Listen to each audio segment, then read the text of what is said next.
Assalamualaikum warahmatullahi wabarakatuh. Perkenalkan, nama saya Anggi Raditya Putri dari 5A S1 Keperawatan dengan NIM 20232062030057. Baik, di sini saya akan mempresentasikan hasil penelitian saya yang berjudul Hubungan Pengetahuan Remaja Putri tentang Menstruasi dengan Perilaku Menghadapi Disminor. Baik, sebelumnya saya akan menjelaskan tentang definisi menstruasi. Menstruasi merupakan proses fisiologis yang normal terjadi pada perempuan usia reproduksi, ditandai dengan luruhnya lapisan endometrium karena sel telur tidak terjadi pembuahan, sehingga keluar darah melalui vagina secara berkala. Proses ini dipengaruhi oleh hormon estrogen dan progesteron yang mengatur siklus menstruasi dengan durasi siklus rata-rata antara 21-35 hari dan lama perdarahan sekitar 3-7 hari. Lalu, definisi disminornya. Disminor adalah keluhan nyeri berupa kram pada bagian bawah perut saat menstruasi berlangsung. Terdapat dua jenis disminor. Yang pertama ada disminor primer, yang kedua ada disminor sekunder. Apa sih disminor primer itu? Jadi, nyeri haid yang tidak disebabkan oleh gangguan anatomi atau kelainan organ reproduksi. Biasanya dialami 1-2 tahun setelah menarche dan timbul akibat peningkatan prostaglandin dalam endometrium yang memicu kontraksi uterus berlebihan. Lalu yang kedua ada disminor sekunder. Nyeri menstruasi yang disebabkan oleh kelainan pada organ reproduksi seperti endometriosis dan mioma uteri.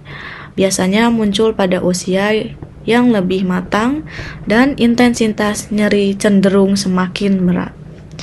Lalu hubungan pengetahuan menstruasi dengan perilaku remaja putri menghadapi disminor. Jadi di sini ada menurut dari WHO 2020 menyatakan bahwa disminor dapat mengganggu aktivitas sehari-hari dan merupakan salah satu keluhan paling banyak terjadi pada remaja putri.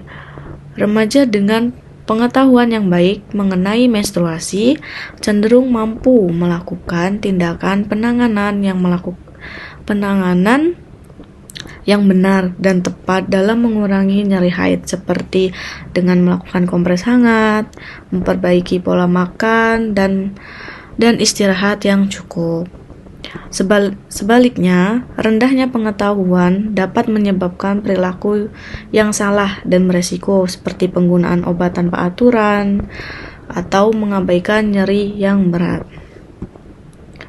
Lalu ada penyebab dan faktor berhubungan dengan perilaku remaja putri menghadapi disminor. Yang pertama ada faktor fisiologis dan hormonal, yang kedua ada faktor psikologis, yang ketiga ada faktor gaya hidup, yang keempat ada faktor sosial budaya. Pertama itu ada faktor fisiologis dan hormonal. Peningkatan kadar prostaglandin di endometrium menyebabkan kontraksi uterus yang berlebihan sehingga menimbulkan rasa nyeri. Remaja yang paham penyebab ini biasanya akan memilih penanganan yang tepat seperti kompres hangat dan melakukan pemijatan ringan di area punggung. Yang kedua ada faktor psikologis, stres. Kecemasan dan ketegangan saat menstruasi dapat meningkatkan sensitivitas terhadap nyeri. Psikologis yang tidak baik dapat memicu coping yang buruk, seperti hanya diam menahan rasa sakit atau panik berlebihan. Yang ketiga ada faktor gaya hidup. Kurangnya aktivitas fisik, pola tidur yang buruk, serta konsumsi makanan yang tidak sehat dapat memperburuk hormon. Remaja dengan pengetahuan rendah cenderung tidak memperbaiki gaya hidupnya. Yang keempat ada faktor sosial budaya. Masih adanya beranggapan menstruasi sebagai hal tabu menyebabkan remaja kurang mencari informasi. Perilaku yang diambil lebih didasarkan pada mitos dibandingkan pengetahuan medis. Baik, di sini ada contoh gambar kerangka teori. Nah, di sini ada pengetahuan menstruasi X, ada faktor psikologis, faktor gaya hidup, faktor sosial budaya, dan perilaku menghadapi disminor itu Y. Jadi, kerangka teori ini menggambarkan hubungan antara pengetahuan menstruasi sebagai variabel independen X dengan perilaku menghadapi disminor sebagai variabel dependen atau Y, serta dipengaruhi oleh beberapa faktor pendukung lainnya. Baik, di sini saya akan menjelaskan lebih detailnya tentang gambar kerangka konsep yang tadi. Jadi, kerangka teori pada penelitian ini menjelaskan bahwa pengetahuan remaja putri tentang menstruasi berperan penting dalam menentukan bagaimana mereka menghadapi disminor atau nyeri saat haid.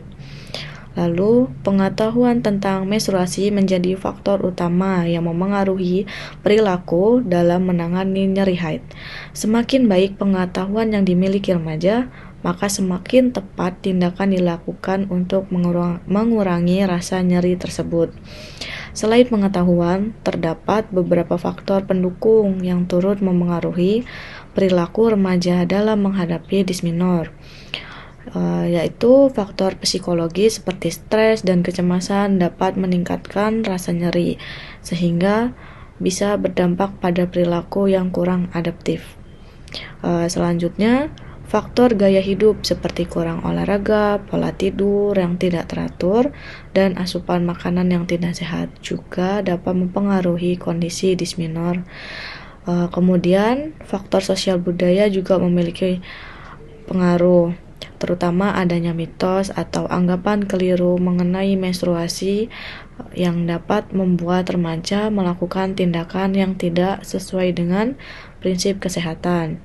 Jadi, secara keseluruhan, kerangka teori ini menggambarkan bahwa pengetahuan menjadi faktor utama yang berpengaruh terhadap perilaku menghadapi disminor dan diperkuat oleh faktor psikologis, gaya hidup, serta lingkungan sosial budaya. Sekian presentasi dari saya. Apabila ada salah-salah kata, kepada Allah saya maha ampun. Terima kasih, semoga bermanfaat.